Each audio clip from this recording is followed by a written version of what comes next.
আসসালামু আলাইকুম। Sweet Agrovet limited channel I কৃষি সংবাদে আমন্ত্রণ জানাচ্ছি আমি আনিকা জাহিন।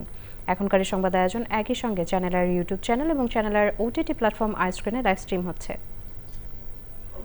যশোরের যশ খেজুরের রস কালের আবর্তনে যা দিন দিন হারিয়ে যেতে বসেছে। ঐতিহ্য ধরে রাখতে 2023 সালে যশোরের চৌগাছা উপজেলা প্রশাসনের উদ্যোগে শুরু হওয়া গুড় মেলা ভাগ্য পরিবর্তন করতে শুরু করেছে গাছিদের। তারা বলছেন, মেলার পর থেকে তাদের পণ্যের চাহিদা বৃদ্ধির পাশাপাশি দামও বেড়েছে কয়েক গুণ। যশোর প্রতিনিধি আকরামুজ্জামানের রিপোর্ট। স্বাদে সেরা গন্ধে ভরা খেজুর গুড়ের মনোহরা এই প্রতিপাদ্যে যশোরের চৌগাছা উপজেলায় শেষ হয়েছে 2 দিনের খেজুর গুড়ের মেলা। মেলায় উপজেলার বিভিন্ন এলাকা থেকে গাছিরা আসেন তাদের উৎপাদিত গুড় পাটালি ছাড়াও বিভিন্ন কৃষিপণ্য নিয়ে, যা দেখতে ভিড় করেন নানা বয়সী মানুষ। বিভিন্ন স্টল ঘুরে পছন্দমতো গুড় পাটালিও ক্রয় করেন ক্রেতারা। ন্যায্য দামে বিক্রি হওয়ায় লাভবান গাছিরাও।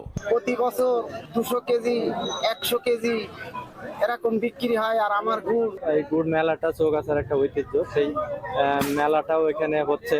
এই মেলার ফলে আমাদের গাছিরা তাদের ন্যায্য মূল্য পাচ্ছে। এ মেলা গাছিদের উৎপাদিত খেজুর গুড়ের মান ও বিশ্বস্ততা ভোক্তাদের কাছে আরও বাড়িয়ে তুলেছে। জিআই পণ্য হওয়ার পরে মানুষের একটা বিশ্বস্ততা হিসেবে যশোরে গেলে, যশোর চৌগাছাতে গেলে গুড় পাওয়া যাবে। গুড়ের মূল্য বৃদ্ধি পাওয়া সত্ত্বেও এখনো চাষিদের মূল্য বৃদ্ধি পায়নি। অথেন্টিক এবং খাঁটি গুড় আমরা এখানে পেয়ে থাকি, কিন্তু দামও এখানে অনেক কম পাওয়া যায়। গাছিদের উৎসাহ বাড়াতে এই আয়োজন বলে জানাই উপজেলা প্রশাসন। গুড়ের মেলা হচ্ছে, আমাদের মূল উদ্দেশ্য হচ্ছে গুড় চাষিদের সাথে সাধারণ ভোক্তাদের পরিচিত করিয়ে দেওয়া।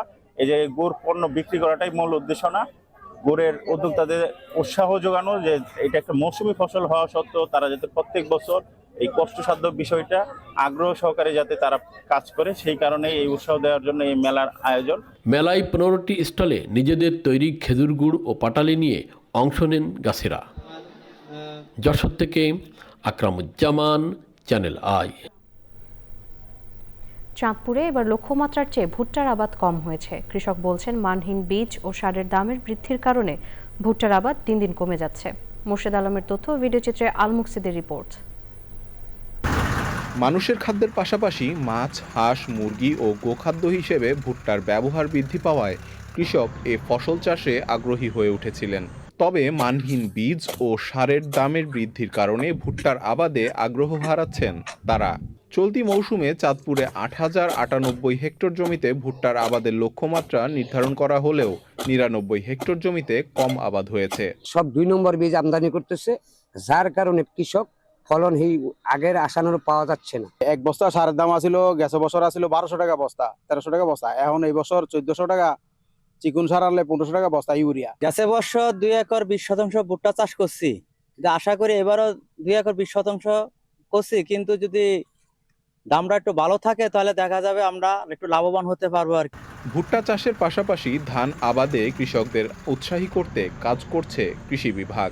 চর এলাকায় ভুট্টা ফসলটা খুবই লাভজনক একটা ফসল এবং বাণিজ্যিকভাবে তারা উৎপাদন করে থাকে। বিদায় এই ভুট্টা আবাদ করলে কৃষক লাভবান হচ্ছে। আমরাও পরামর্শ দিচ্ছি যে আপনারা নিজেদের মতো করে করেন।